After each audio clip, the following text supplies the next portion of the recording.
Sirasa ධම් සභාව Vietnam ජාතික පූජ්‍ය පඤ්ඤාකර හිමියන් සමග Teruvan Saranai. A very good morning to all of you here, and I hope you will have a blessed day today, being a part of a blissful conversation today with the Most Venerable Pannakara Thero. We're here with a group of students from various universities across Sri Lanka, and also students from Dhamma schools across Sri Lanka, and especially the Kalaniya Dhamma school where we are right here. So it will be a blissful conversation that we'll have with all of them. And we would like to invite you to please share your insights and the knowledge that they seek to gain from you as a part of this global walk for peace. We're also joined by the group director and the COO of the Capital Maharaja Group, Mr. S.C. Veerasekara, who will also be a part of this conversation. I would like to invite all of you to pose your questions to our Venerable Thero, and we would like to start with someone ideally from the Kalaniya Dhamma school. The Buddha taught, Nahi Verena Verani, that hatred is never ended by hatred but by love alone.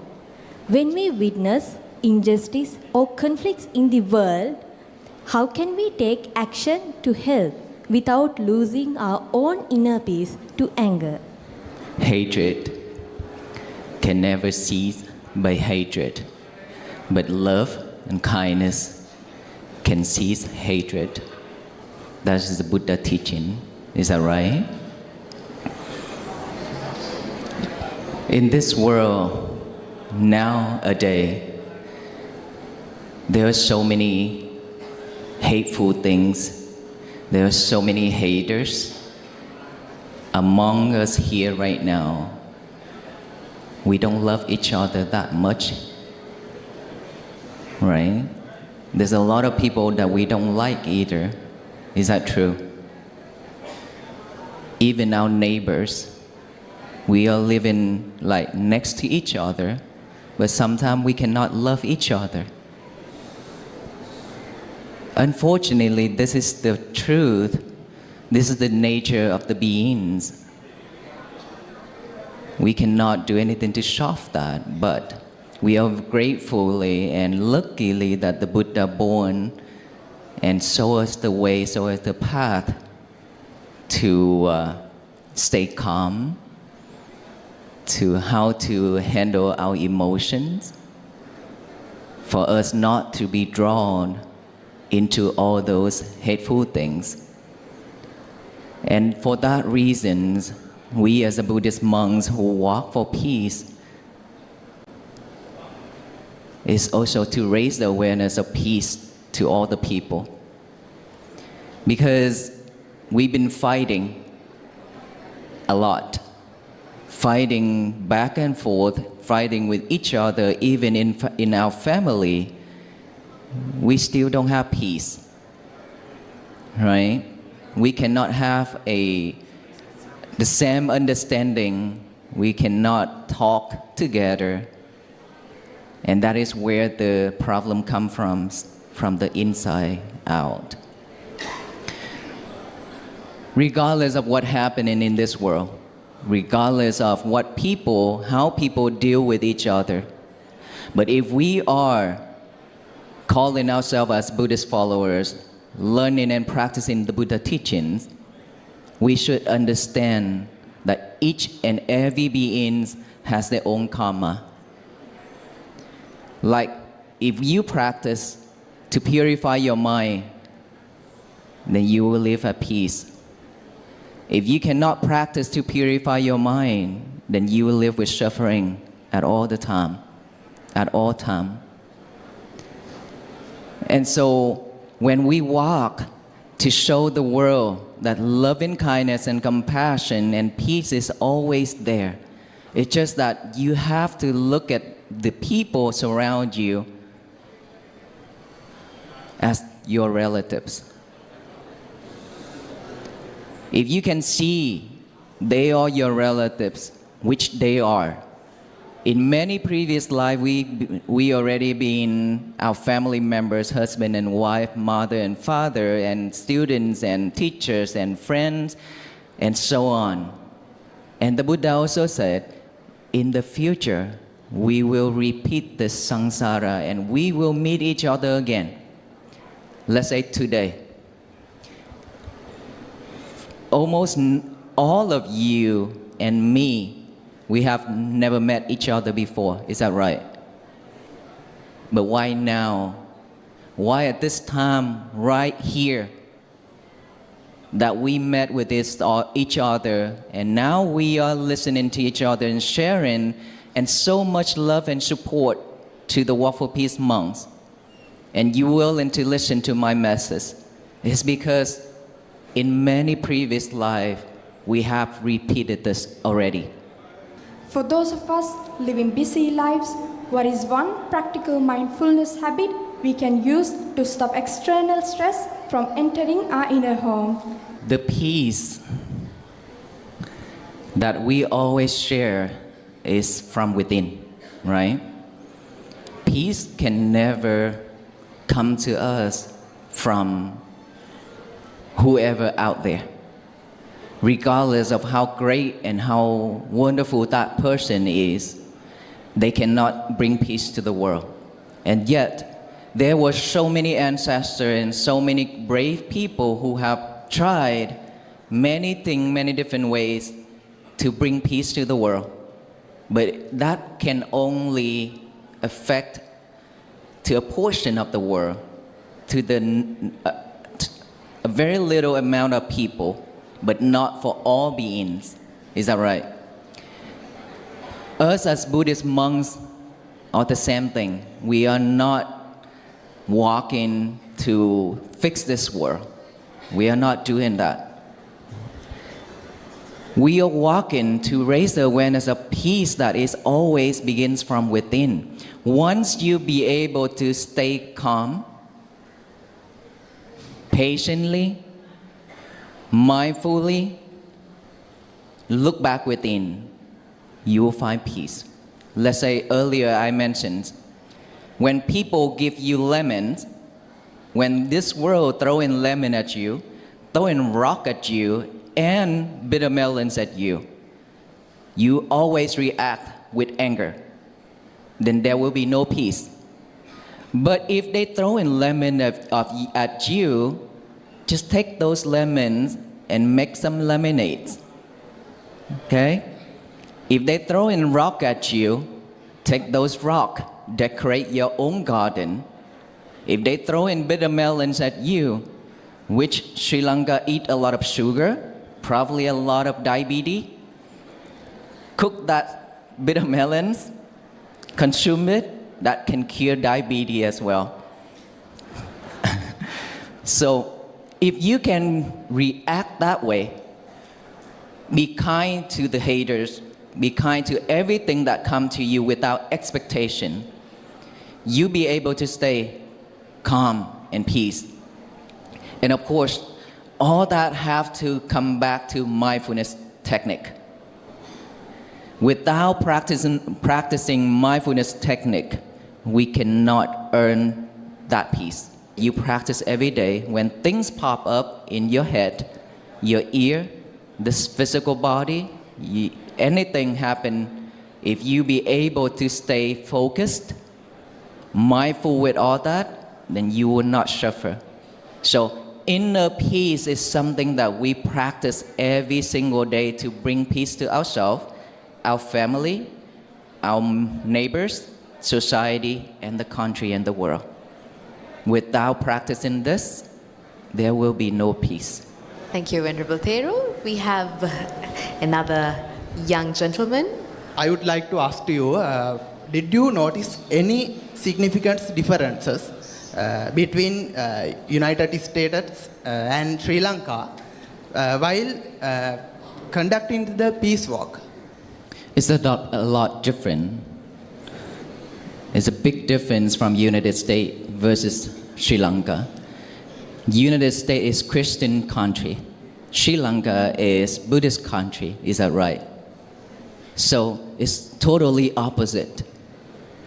Buddhist monks in United States, in their eyes, it's just like normal people. Nothing special, right? Because they don't know anything about Buddhism. And so when we conduct that walk in United States, it's just like, oh, there's a group of Buddhist monks who walk. At the beginning, they don't know anything about that walk. They don't even pay attention to it. But later on, when they see that movement is so touched, it's because the monk walk without violence, without banner, without anything, just walk patiently under the heat, under the cold, the rain, snow, and everything like that, silently. And the message that we share is non-violence. The message that we share is not about religions, not about political, nothing but peace. So for that reason, I believe that they have enough of sufferings because of so many things already. Now that just the simple walk to raise that awareness in them, that is how it moves them, and that's how it draws them their attention to support this mission. And they all came out regardless of their background, their skin colors, languages that they speak, faith, belief, everything. But they all willing to drop down everything to come out to support and to listen to the monks who walk to talk. And they willing to take that into action to practice daily.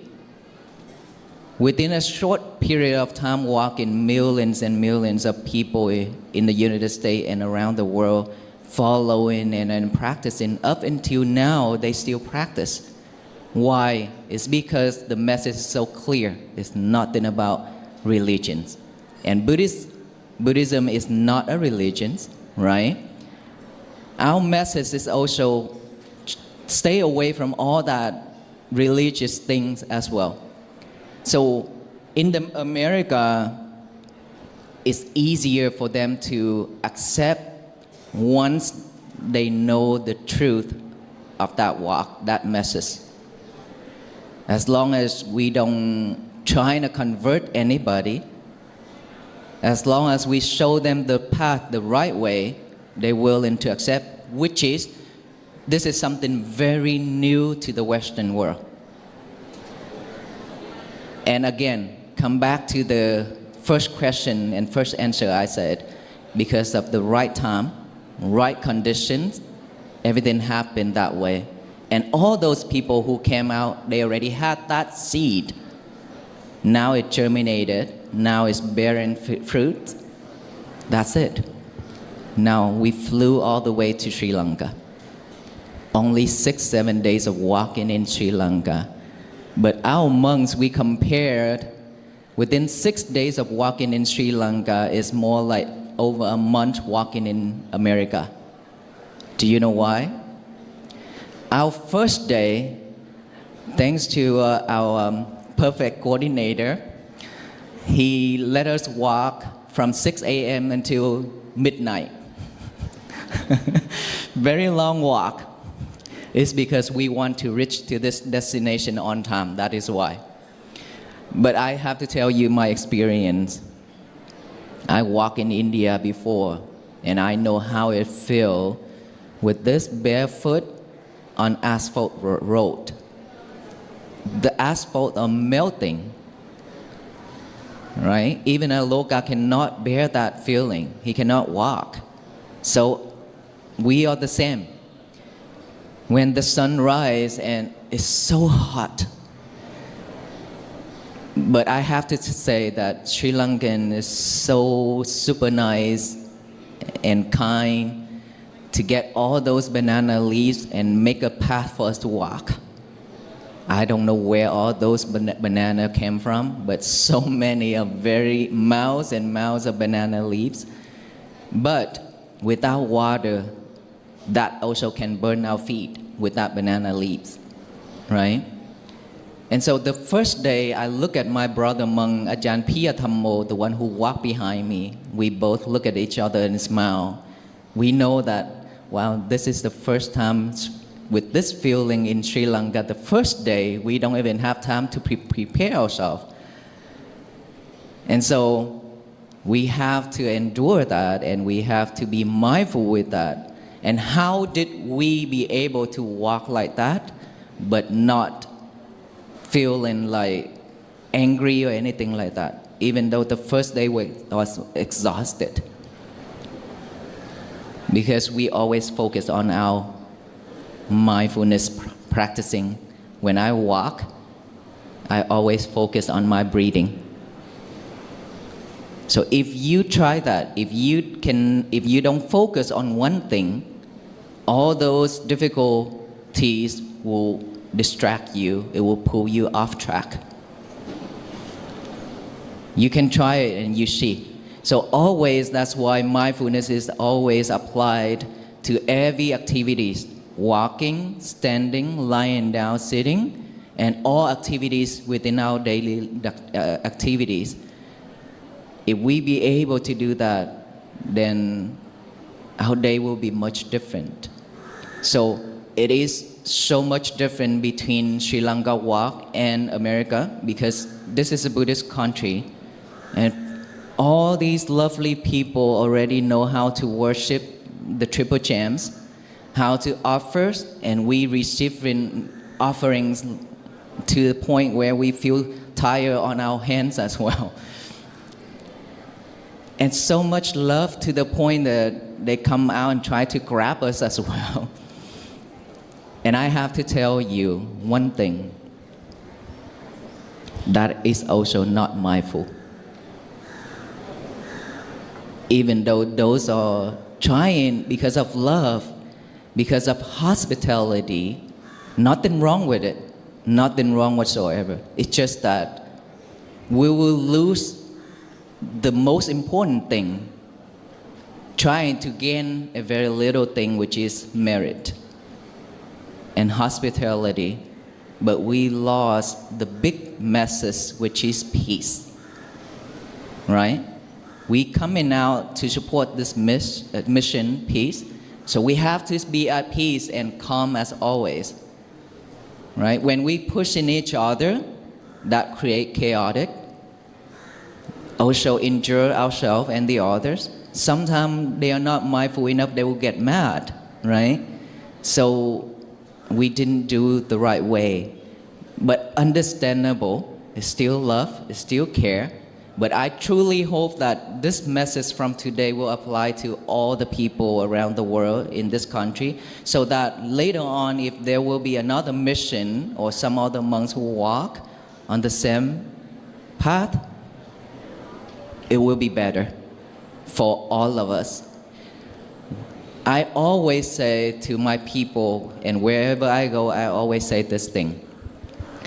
If you sacrifice your life, you sacrifice your time, your money, your family, everything, to come to the temple, to come to support one of the mission, always have to bring home peace and merit.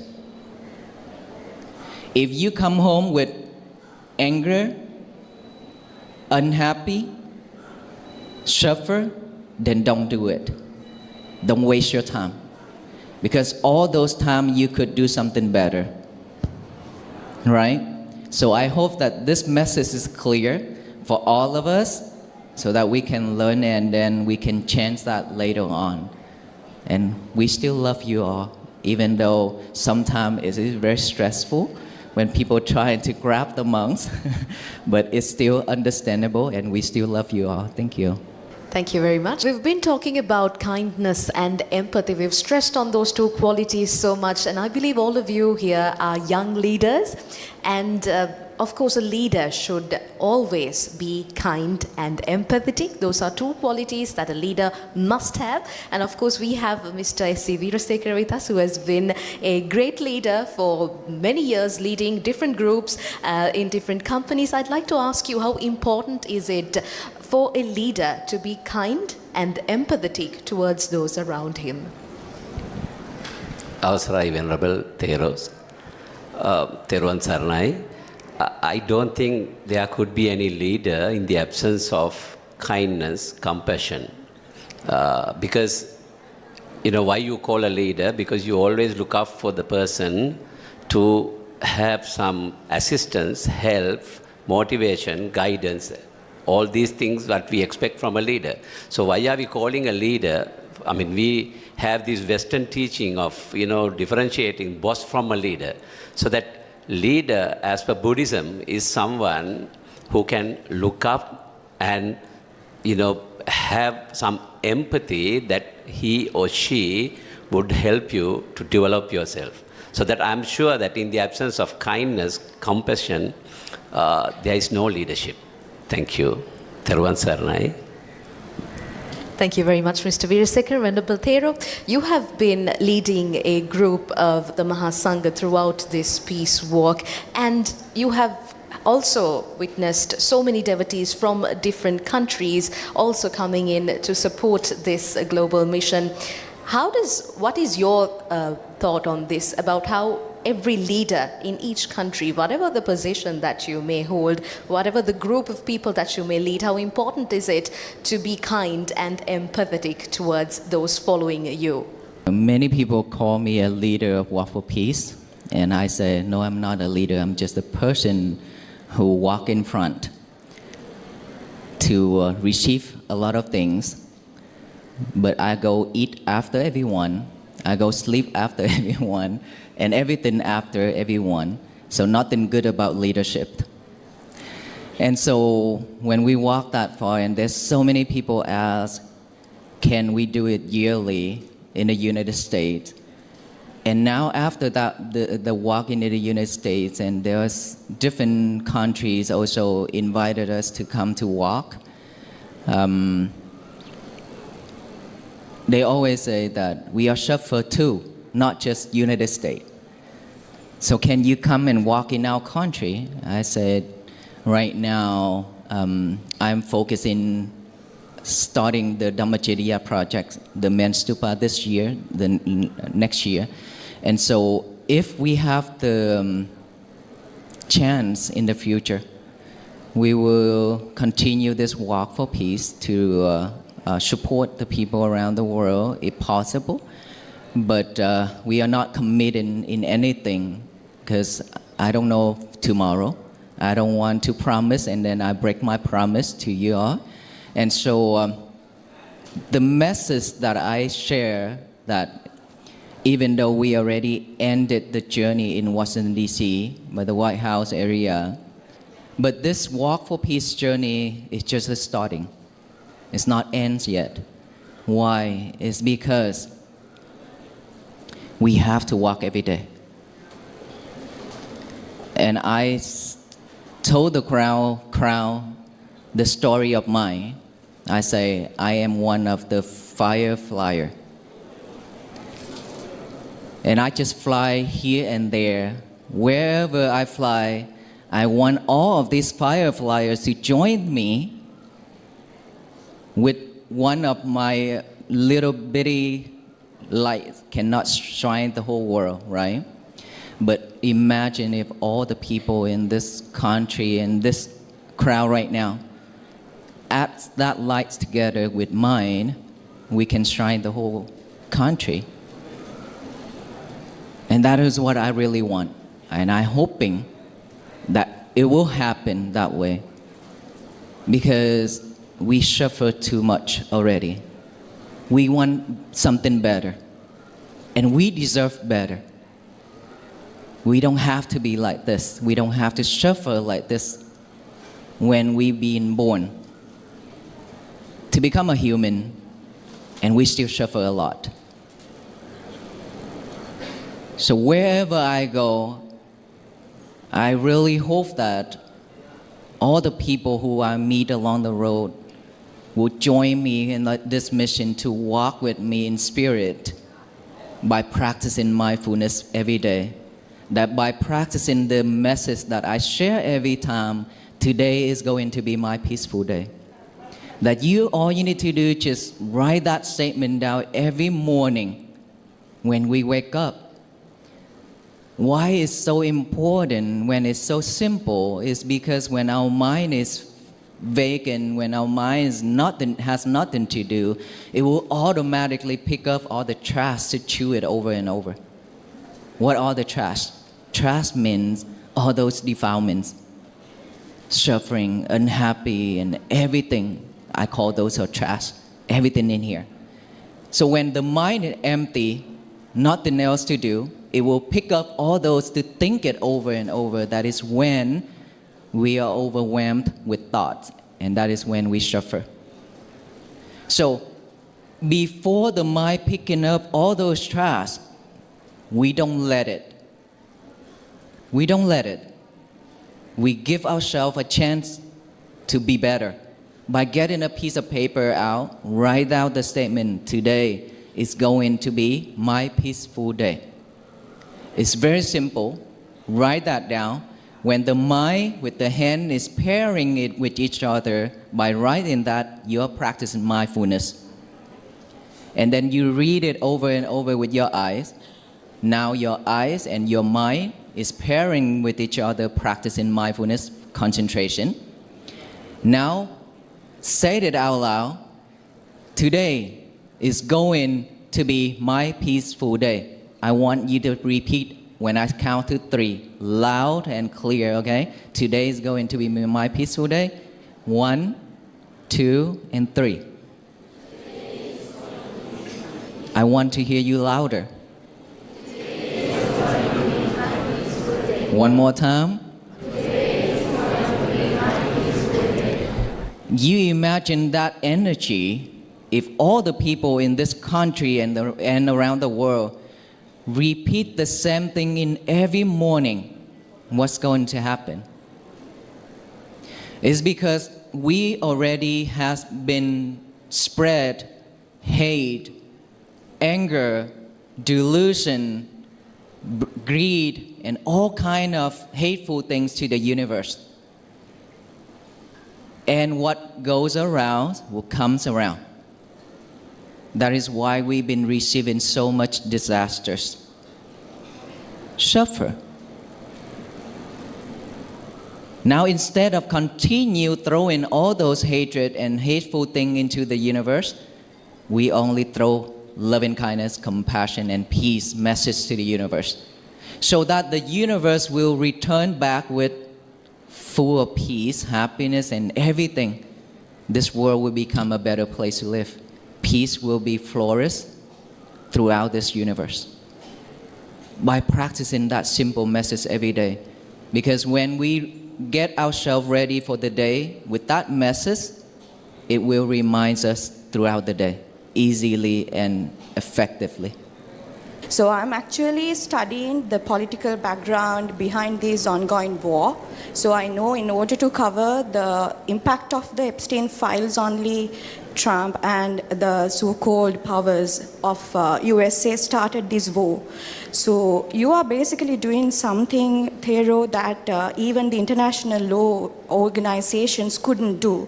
So first, let me appreciate your effort, challenging yourself and the protection maybe. You are doing something that none of us couldn't do. So first, let me ask you, how did you find that courage to protect all of us? As a Buddhist monk, the Buddha said, you have to do your duty, which is study and practice. Let the king and the government handle their things as political things. And so when I walk in the United States, people questioning about our president, Mr. Trump, and I always said, my message is not excluded anyone. All civilians need to listen. Our government also need to listen, regardless of what background and who they are, because this is peace. This is what we seek in every single day. This is what we worshiping every single day. That I mentioned in my talk, I said like this. We are Christians, we are Catholic, we are Buddhism, Hinduism, Taoism, all those religions in this world. We practice every day. And all that religions in common, we have one similar common religion that all beings are worshiping for every single day, which is the religions of peace, compassion, and loving kindness. All beings need this. All beings thinking of this every day because we suffer. That's why we need peace. That's why we need love and kindness and compassion. And so when we walk like this, we are not trying to fight anyone. We are not trying to criticize anyone regardless of what people throw in at us. Remember? Lemons, rock, bitter melons, remember? Regardless of what they are throwing at us, we receive them all with kind. That is how we practice the Buddha teaching. And so when come to the political point, we are not allowed to discuss anything about that. But we have to do the thing that we're supposed to do to bring peace to the people who are ready to receive the message and who are ready to practice the Buddha teaching to have peace from our life.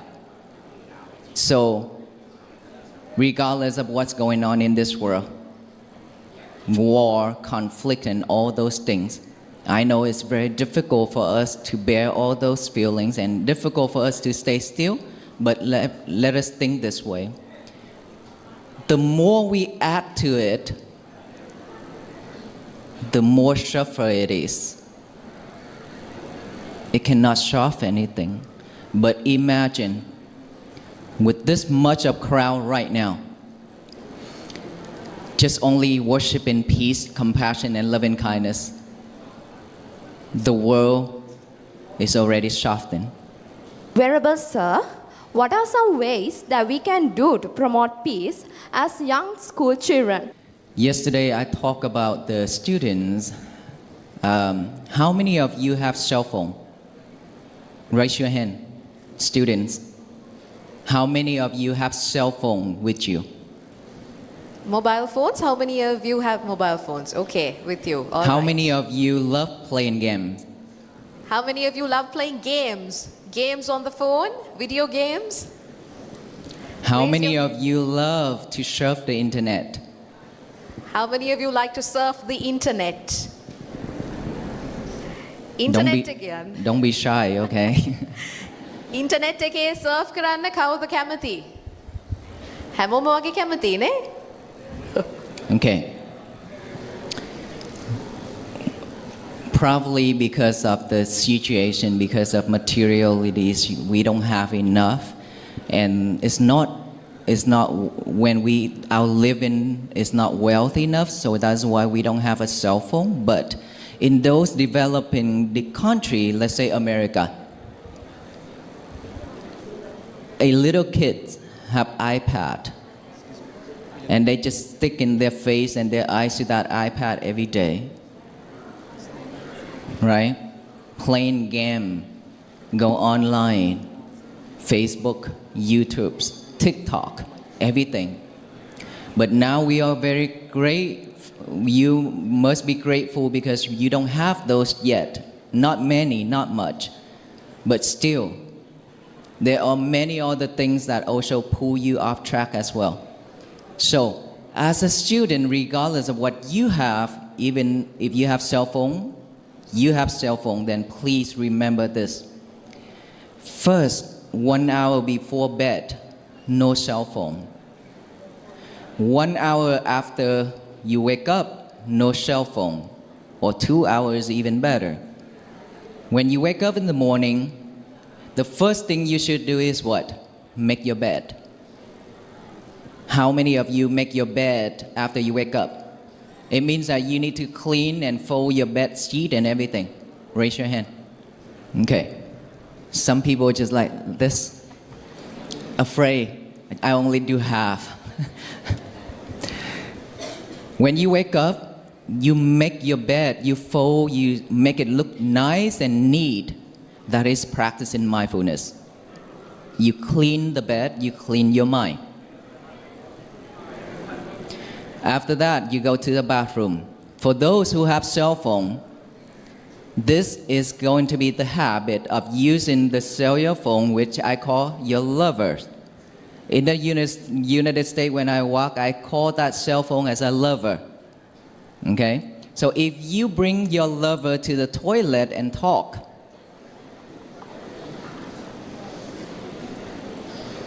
it means that you are addicted. Why have to be in the toilet? The toilet is for you to do number 1 and number 2, right? And is it smell good or no? Of course, it doesn't smell good at all in the toilet. Then why you take your lover to the toilet and whispering with each other?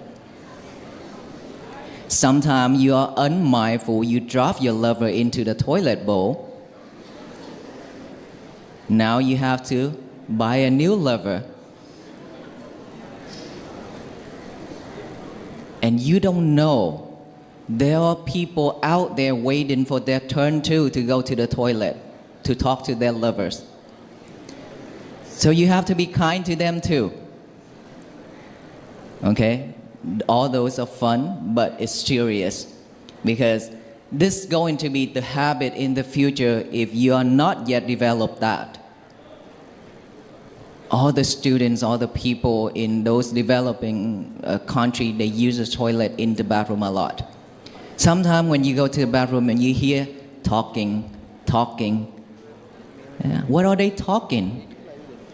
But they talk in the toilet, so don't do that, okay? So leave your phone outside, go to the toilet, do number 1 and number 2, clean your face, come out, get a piece of paper, write down the statement. Today is going to be my peaceful day. You as students should do this every day. Not just students, but all of us should do this every day. And throughout the day, yesterday I encouraged the school to apply mindfulness class into school system. And this is what I have a vow for. I vow that all the school will apply this mindfulness meditation class into the school systems to support the students. Remember, the more the technology is rising high, the virtue also going down. The mind is going down. Now you don't have cell phone, you could remember a lot of things, right? But in America, I asked how many phone numbers that you actually can remember. Only 2, 3, 5 phone numbers that they could remember. Versus 15, 20 years ago, they could memorize the whole phone book. What's going on right there? What's happening? Because we depend on technology. We live and depend on it. We are not using this anymore. So this is shrinking. It's supposed to be like this. Now it's shrinking down like this every day. Later on, maybe when we just sit here, have I eat yet? Have I drink yet? We're gonna become like that if we let ourselves go that route. So if you don't have technology yet, you must be grateful. If you do have technologies in hand, you have to be clever enough to use it the right way. And apply meditation, mindfulness meditation in school and at home. That could help to restore this mind, memories, and also is scientists proven that the more mindfulness practicing, the better result we will have in work and school, everything. Venerable Sir, my question would be, many people carry the weight of the past hurts. How do we practice the forgiveness you mentioned in your teachings without feeling like we are ignoring the pain? We talk about human beings a lot. And earlier I mentioned about human beings, we should care and love each other and so on, and forgiveness and things like that. But we forgot one thing, that is beings. There's a lot of beings in this world suffer, but they couldn't speak. They couldn't say what they want, which is all kind of animals. So that is why the Buddha showed us loving kindness, and loving kindness is no boundaries. Regardless of that person is your enemy, if you feel and if you truly love that person because they are suffer, because they are your relative, then there will be no stopping point, there will be no wall between all of us. And of course, there are so many beings in this world that is suffering, but they couldn't speak out, like animals, like dogs, like elephants, and everything that is happening around the world. And as we have the mindset, we know what is wrong, what is right, but they don't. They just live based on their food. They fight for food, they fight to survive. That is their life. That is why they suffer in that room. And then when they die in that animal form, they're not sure that they be able to reborn as a human being again, because they continue committed into bad karma. And so we as human beings, we have to open our heart to all beings, not just the human, but to all beings, so that we can practice and become the true children of the Buddha.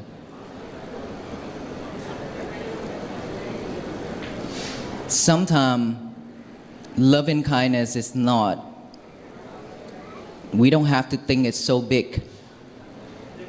We can just look at within our family members, our small community, and our world, our inside world, not the outside world. Inside of this world have all kind of wild animal. It means all kind of defilements, all kind of mind that is not wholesome. And that world is the same thing as the outside world. We are suffering every day like that.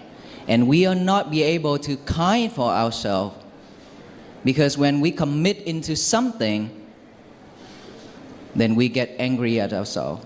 We regret. The more we do in that, the more we are not loving ourselves. That is why when I walk and I show people, can you just please put your left hand on top of your heart, and then the right hand on top of your left hand. Let us all do that then. Left hand on top of the heart, right hand on top of the left hand. Do it now. All you need to do is just close your eyes. Feel the heart beat. It's beating. Just close your eye and feel it.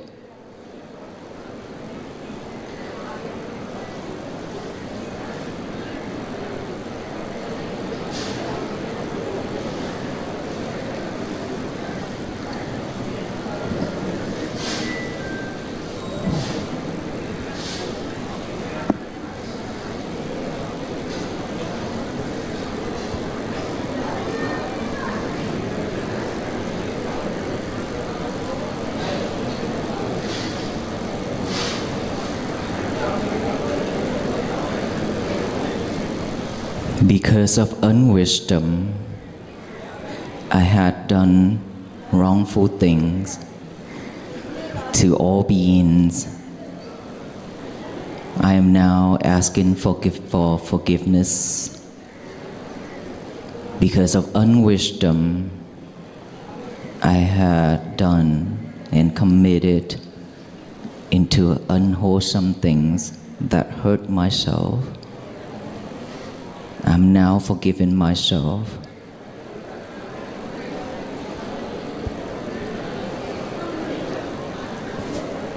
Can you feel those heartbeat? Thank you. If you can reflect this like this, just feel your heartbeat, feel that inner child is craving for help, craving for love. If you could do that, give yourself some love, because it also needs love. You only feed this physical body with food, materials.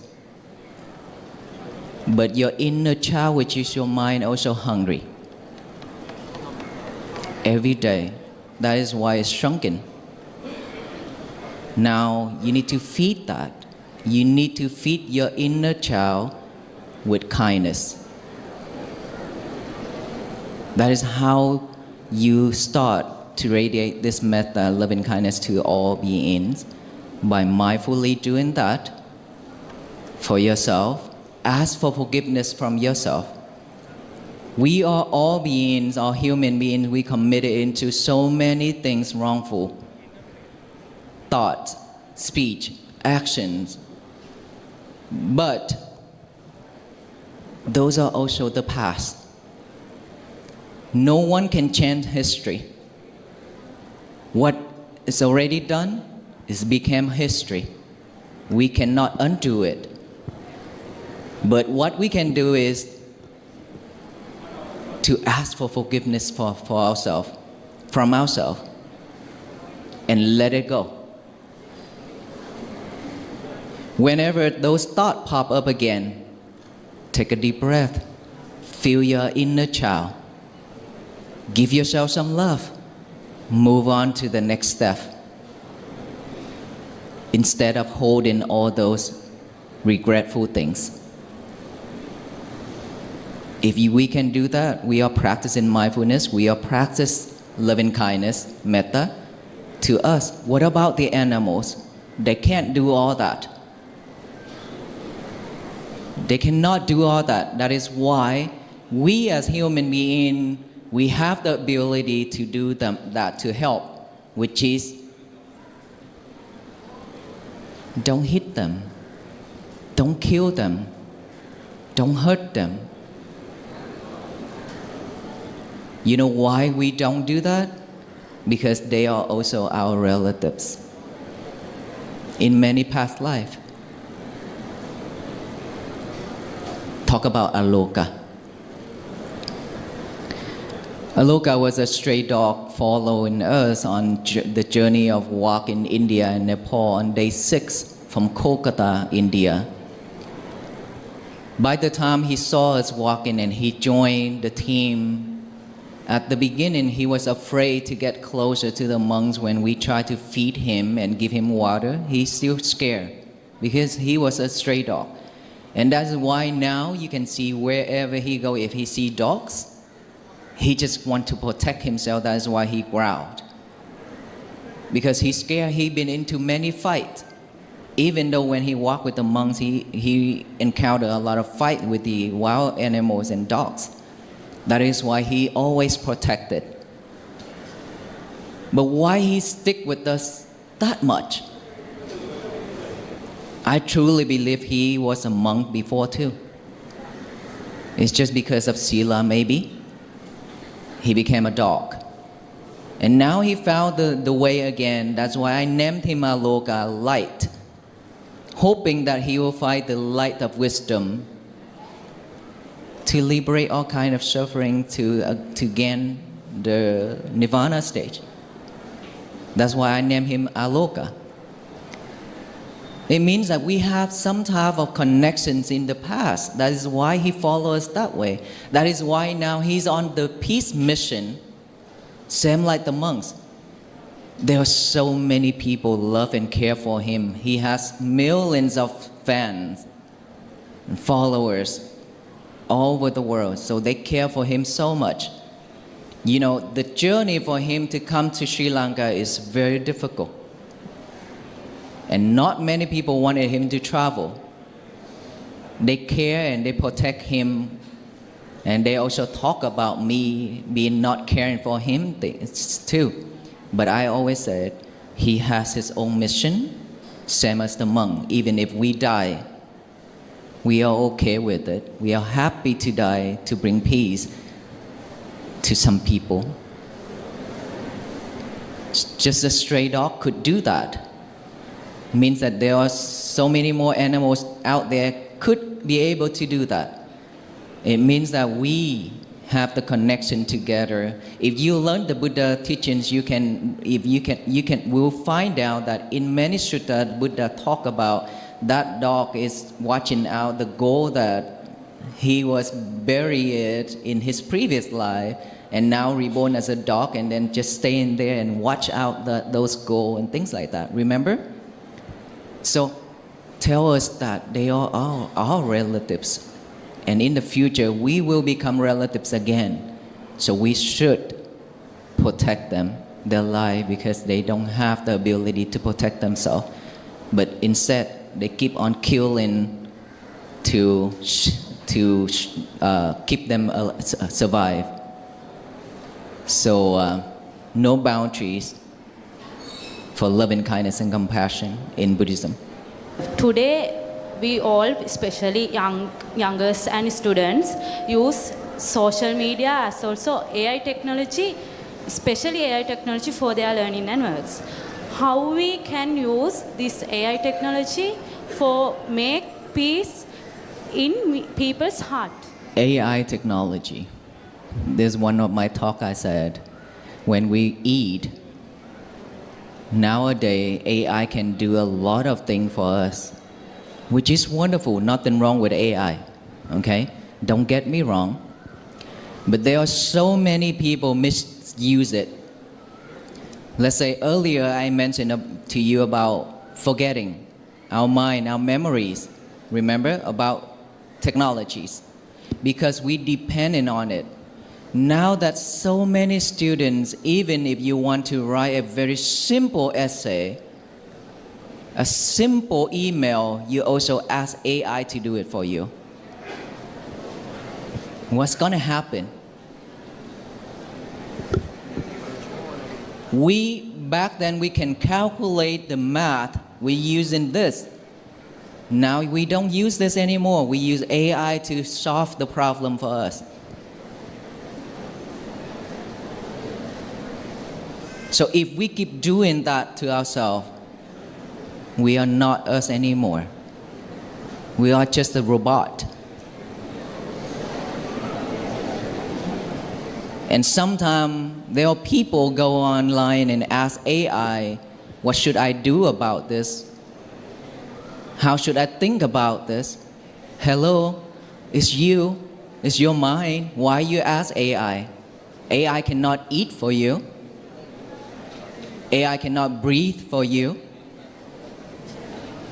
Right?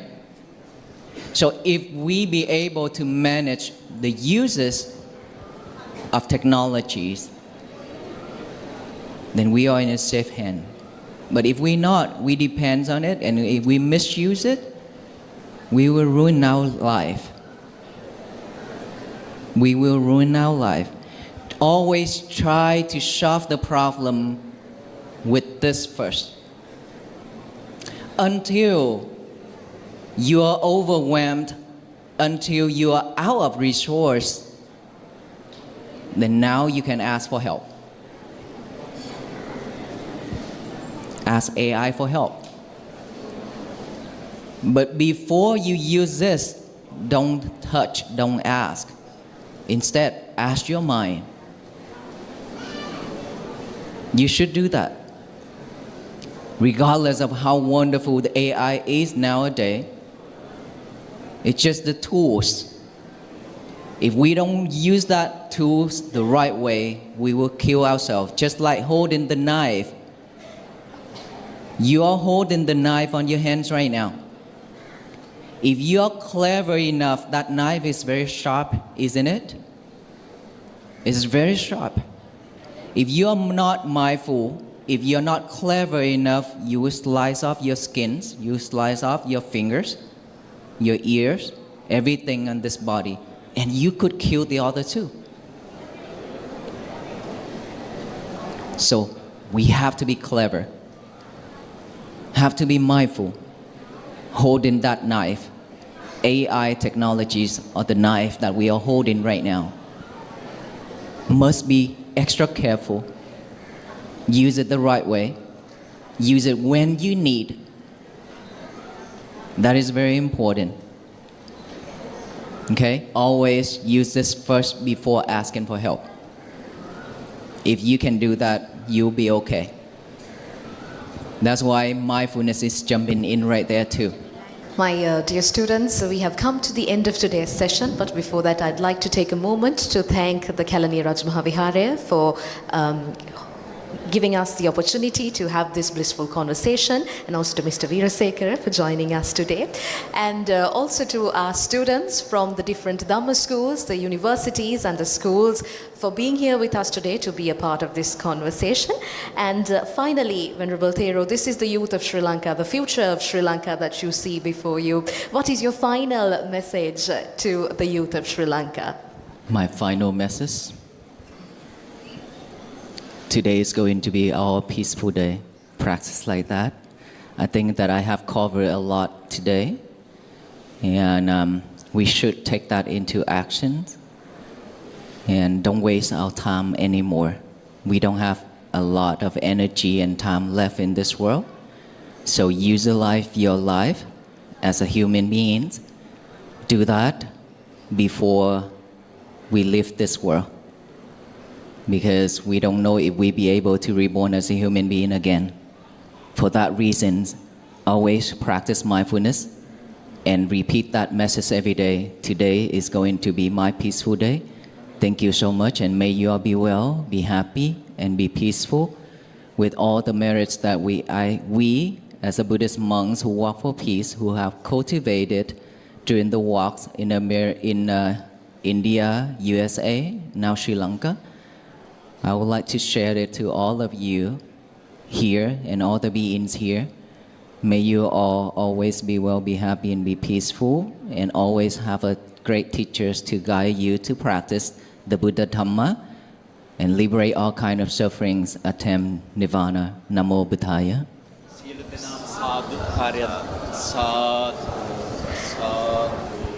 Thank you very much, Venerable Thero, for being a part of this conversation. Thank you very much. Sirasa Dham Sabhaව Vietnam